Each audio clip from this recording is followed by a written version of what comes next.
Boren is a little bit different than CLS and more geared towards long-term study abroad, and also specifically if you are interested in a career with the US federal government. Whereas CLS is like a little bit more broad in terms of the types of students who choose that option. Not all of them want careers with the federal government, and they kind of come from a wide variety of disciplines. Boren has a very specific set of preferences for the types of students that they want. They very much want individuals who are thinking about potentially a long-term career with the federal government. And in fact, if you are given this award, you actually commit to working for at least 1 year in an internationally focused position with the federal government. We'll talk about that in a second, but this is really geared towards people who are thinking of a long-term career in public service, a long-term career in working with the government. Also, unlike CLS, which is very much a kind of self-contained program where you go abroad and everything is kind of taken care of and organized for you, and you take classes at an institute, you're learning with a group and a cohort. There are some options for the Boren Awards that are somewhat similar to that, but the majority of people who are applying for Boren are using Boren funding to craft their own study abroad programs. So you can use your Boren Award money to finance a study abroad program from the University of Alabama, to finance a study abroad program from another provider, like a different program that you've come across on your own that you think would be really great, or you can directly enroll in an international university and use the Boren Awards to kind of finance that study plan.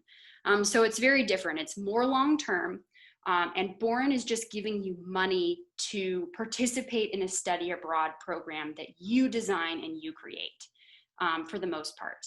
There are some, I'm going to talk about a few programs that are a little bit more like CLS in terms of their structure, and these are the language initiatives that Boren sponsors, but for the most part, people who apply for Boren are using this money to finance study abroad opportunities that they have designed and structured themselves.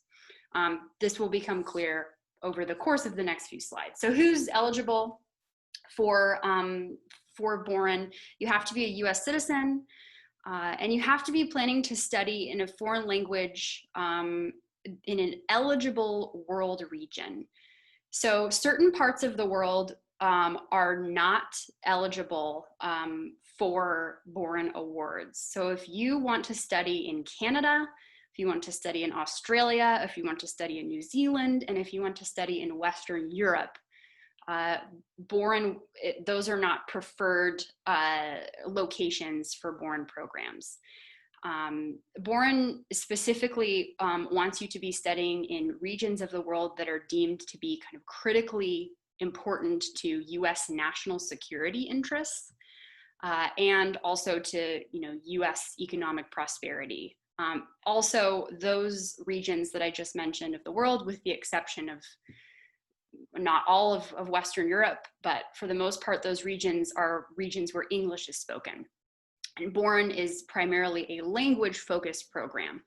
So whatever study abroad program you select, language study has to be very much central. That would be what we mean with an eligible world region. And I'll talk about where specifically Boren wants you to study in an upcoming slide. You have to be matriculated at an accredited US institution or applying to graduate school for the duration of your Boren scholarship. So you cannot graduate from UA before the completion of your Boren year.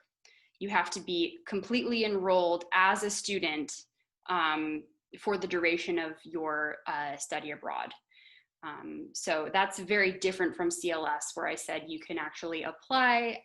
It's all about the time of your application. For Boren, you actually, for the duration of your study abroad, you have to be a student at UA.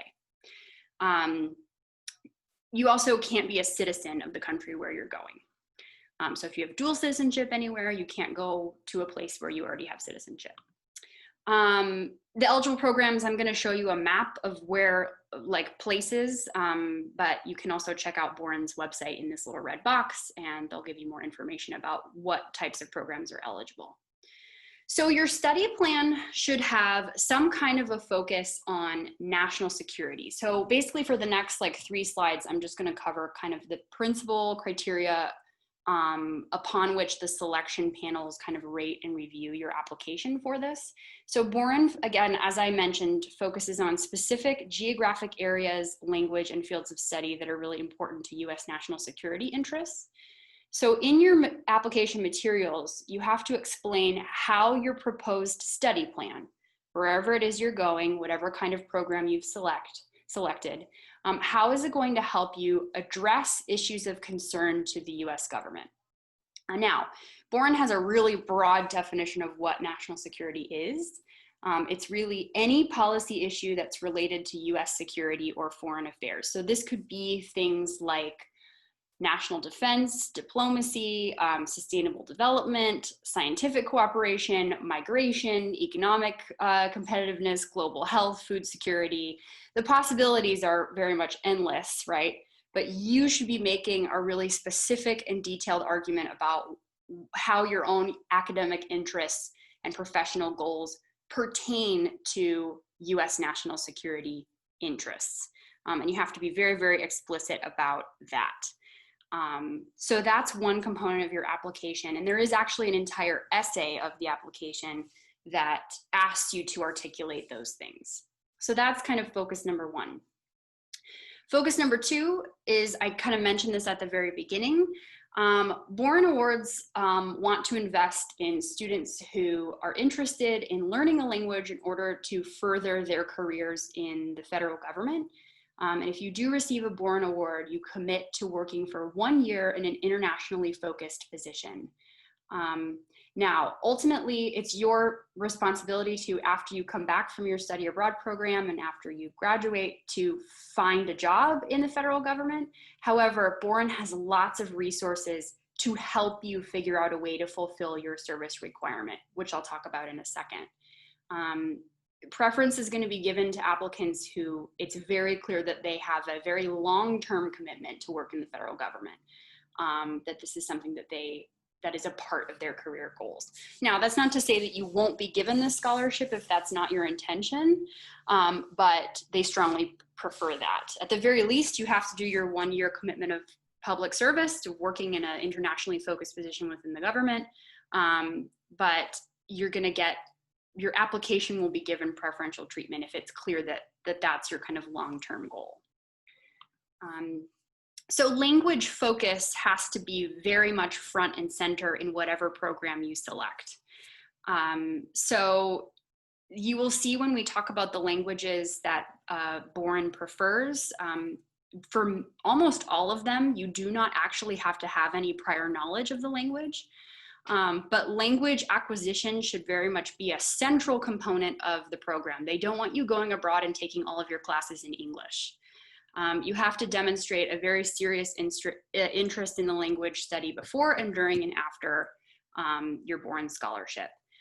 So setting realistic expectations for your proficiency goals, and then also selecting overseas programs that are very focused on language learning is really important. Since you get to kind of choose what program you want, you should choose a program where that is the kind of primary objective, right? So don't select a program that, you know, is very clear that, oh yes, well, you can go to Morocco, but you can take all of your classes in English. That's not going to look very, very good on the application. So there are 2 types of eligible programs here. The first one that I'm going to talk about are the flagship language initiatives. These are programs that are structurally a little bit more similar to the CLS scholarship. They all have options for summer study in the United States that give you intensive language preparation before you go abroad. Then in the fall, you actually do go abroad, and you are a part of like a specific program that's kind of structurally a bit similar to CLS. And then you have the option of continuing that study into the spring. And you can do a variety of things in the spring. You can do an internship, you can conduct your own research, you can find your own study abroad, extra study abroad program to complete in the spring. So these are kind of a new initiative that Boren is offering, and they're a little bit different than how things were before, where it was you select your own study abroad program and Boren funds it. So we'll talk about each one of those in a second. The most popular option are self-designed programs. So students who come up with a plan for their study abroad experience, talk about what institution they're enrolling at, select a study abroad program, and kind of articulate, what their program is going to look like, and then Boren gives you the money to then do that. That's the most popular option, and the most people who apply for Boren go with number 2. So I'll talk about each one of these initiatives now. So I know that it was discussed that French was an option that, while French is not necessarily a preferred language for Boren, it is for this African flagship languages initiative. If you are interested in applying for AFLI, your language options are French, Swahili, Akan/Twi, Wolof, and Zulu. Your French proficiency has to be intermediate or higher by the time you start the program. The other languages, again, spoken in sub-Saharan Africa, you do not have to have any prior experience. So the first thing that you would do if you receive a Boren AFLI award is that you would attend a summer domestic intensive language preparation program in the United States. Usually these are at colleges and universities across the US. This year they haven't actually announced for AFLI where they're holding them. I think in the past, I know at least one of them was offered at the University of Florida, but it changes from year to year. Then you go abroad. So you can see on this chart kind of where you would go depending on what language you have applied for. You go abroad to Senegal, Tanzania, Ghana, and South Africa, and you participate in a program during the fall. And then you have the option of extending your stay overseas. You can do an internship, you can do independent research, or you can choose a kind of spring semester study abroad program in any of these countries to kind of extend your stay. So that would be the African flagship initiative. There is another flagship initiative in Indonesian, and the summer domestic program, so a same structure as the AFLI, but the summer domestic program is at the University of Wisconsin in Madison, and then in the fall you go overseas to Indonesia. And then again, the option of kind of extending the program into the spring, which most students elect to do. You're already there, you've acquired all of this Indonesian, and now you find something to do that keeps you in the country until the summer. Most people do internships or do research, but some actually like enroll in universities or select kind of semester study abroad programs to kind of extend their stay in the country. South Asian Flagship Language Initiative has 2 language options. You can do Hindi or Urdu, so the 2 very commonly spoken languages in India. Same structure, summer program at the University of Wisconsin, and then you have the option of extending your stay. Turkish also has another flagship language initiative. It's not actually in Turkey, it is in Baku, Azerbaijan, again, with the option to extend your stay. So the flagship initiatives are a good option, especially because you don't apply, you apply separately from the people who are designing their own study abroad program. So generally less people apply for these flagship language initiatives. So if you're looking at like bettering your chances of receiving a Boren, you might want to consider one of these flagship language initiatives because there generally are less applicants for them, and you don't apply with everyone else. You kind of get put in a separate pile. So something to think about. So the more popular option and what most people apply for when they choose to apply for Boren are these self-designed programs. So if you're an undergraduate, you're going to apply for a Boren scholarship. If you're a Boren Fellow, you're applying as a graduate student. Basically, as an undergraduate applying for a scholarship, you are going to find one or more study abroad programs in the same country. So basically pick a program in one country. It can be through UA, it could be a UA program, it could be a third-party provider. It can really be any study abroad program that has language learning as a primary component. For the Boren Fellowships, this is for graduate students. You have to develop a study plan. So if you want to, you can enroll in a university to learn a language, take language classes. You can do an internship, and a lot of Boren Fellows who are applying at the graduate level are applying to go abroad because they want to do graduate level research in a particular country.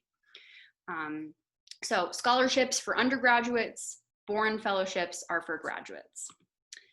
In terms of the award amounts, $25,000 is the maximum award amount that is given for students who are going abroad long-term. And Boren defines long-term as anywhere from 25 to 52 weeks, so about 6 to 12 months.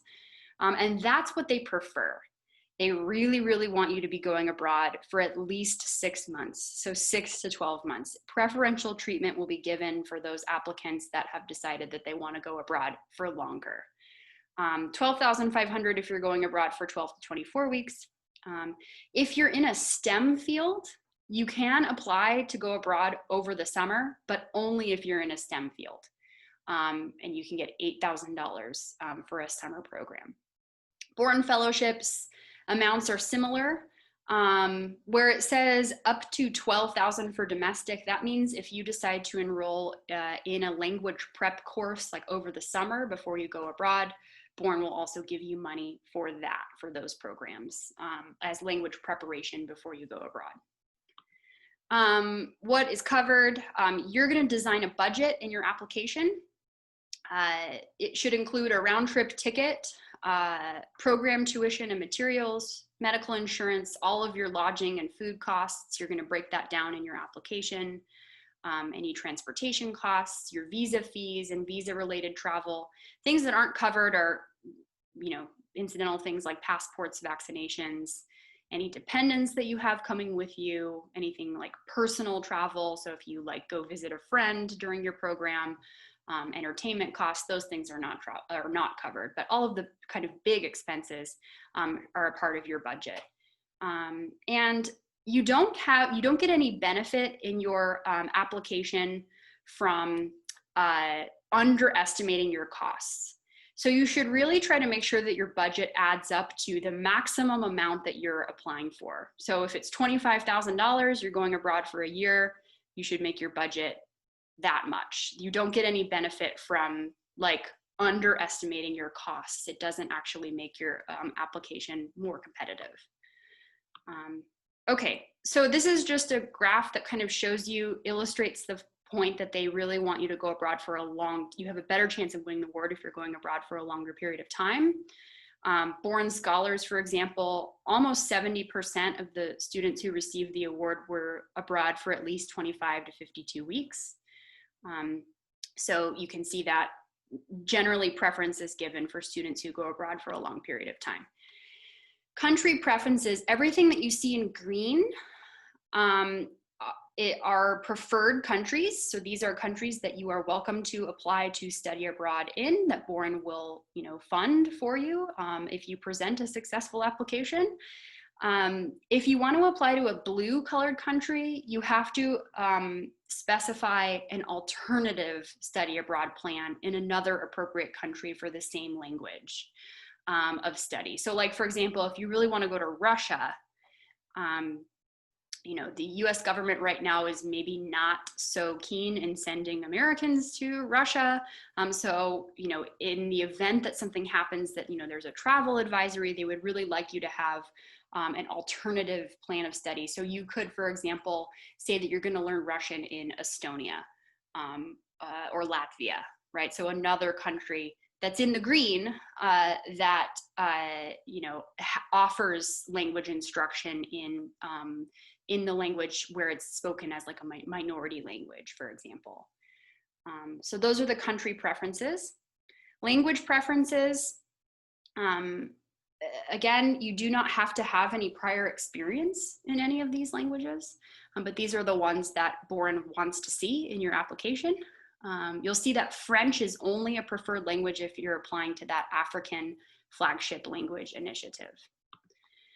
Fields of study preferences, STEM fields, the ones that are eligible for summer study, are in red. Non-STEM, you should select the field of study that's the closest to your major. So if you don't see your actual major here, you can find the one that's the closest and make the case that that's your field of study. So how do you fulfill your service requirement once you're done? I mentioned that Boren gives you a lot of resources for how to find that job position once you are done. The National Security Education Program, the NSEP, is an organization that works with federal government agencies to basically create job openings only for you. So if you're having trouble finding a place to work at to fulfill your federal service requirement, NSEP is there to help you and to go to bat for you. They have about 100 exclusive job opportunities and hundreds of other featured job opportunities that are listed on their website. They have special hiring authorities, that you're going to be eligible for if you receive this award. Every year, there is a federal employment seminar for returned Boren Award recipients. Boren has an extensive alumni network as well. So it's very rare that students are actually unable to find a job in the federal government after receiving the Boren Award with the amount of resources that are available to you. You also may be eligible for public service loan forgiveness if you receive the Boren Award. So lots of resources to help you find that job to fulfill the service requirement after you receive the Boren Award. If you are a member of ROTC, you're a very desirable candidate. Just putting that out there. You have already kind of demonstrated a commitment to national security and government service. So Boren very much wants to see kind of more ROTC candidates applying. So if that applies to you, let me know. Priority agencies, so where they want to see students express an interest in working, are the Department of Defense, Department of State, Department of Homeland Security, and the intelligence community. However, you can also fulfill your service requirement in a variety of other non-governmental and governmental agencies. So for example, if you want to join the Peace Corps, that is a way to fulfill your service requirement. Others have, taken positions at the CDC, at NASA. It doesn't necessarily have to be those 4 priority agencies. There are other ways, as long as the job that you're applying for has an international focus, it is acceptable as fulfilling the service requirement.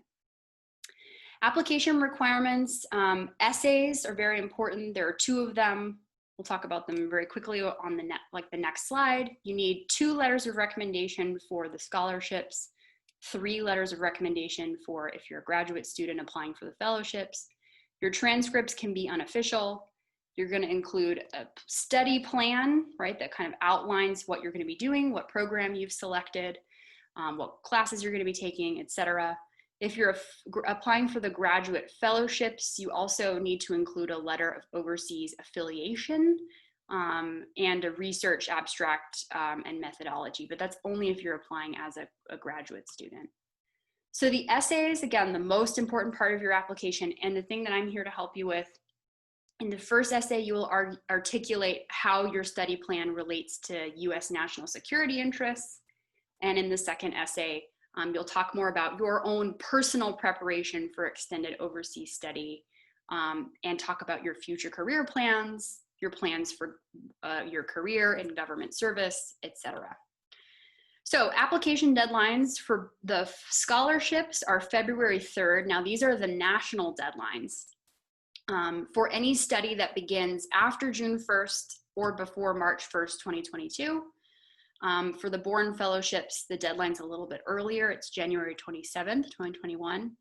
And at UA, we have a campus deadline for scholarships and fellowships, and that's actually going to be the last week of winter break. It's January 8th, so it'll be due actually a few days before you come back to campus for the start of the spring semester. We have an on-campus interview process for Boren. So there's a national deadline, but for you, since you're applying from UA, you actually have to have all of your materials submitted and ready to go by January 8th, because at UA we have an on-campus process for applying for this. The interview is actually more of a conversation. It is intended to give the National Selection Committee just sort of insight into your candidacy for the award based on, people who have talked to you and, know a little bit more about you. So you're going to submit all of your application materials to the online Boren portal by January 8th. You'll get scheduled for an interview on UA's campus, or if you're not going to be on campus, we can also, actually it will probably be through Zoom anyway, because of the situation on campus and in the world right now. The interview will likely be a virtual interview. Will be scheduled sometime between January 13th and 20th. And this is your chance to kind of articulate why you want the award, right? What are your reasons for wanting to, do study or research abroad? You'll get interviewed by a panel that will be comprised of UA faculty and staff. They may ask you about your overseas academic preparation, your knowledge of the host country, your language training, etc. It is not intended to disqualify you. We move through all of these applications, and we will always recommend, that you are considered a candidate for this scholarship. We're rating you, we're not ranking you, really. And nobody gets eliminated from the competition at the campus level. This is just to give us the opportunity to add something extra to your application that gives the National Selection Committee kind of more insight into how well qualified you are for the award. So again, those interviews will be taking place during the 2nd and the 3rd week of January. You will go ahead and submit your application to the portal by January 8th. It needs to be completely finished with all of your recommendation letters finished by January 8th. We will all review your application. After your interview, we will unsubmit it, allowing you to make any changes to the application before we will submit it again and finally send it on to the National Review Committee. And you'll find out, typically it's late March, early April, where you will find out whether or not you have received the award, but it varies from year to year. So I've talked a lot, but my info is on the slide. You can also contact Boren if you have any questions.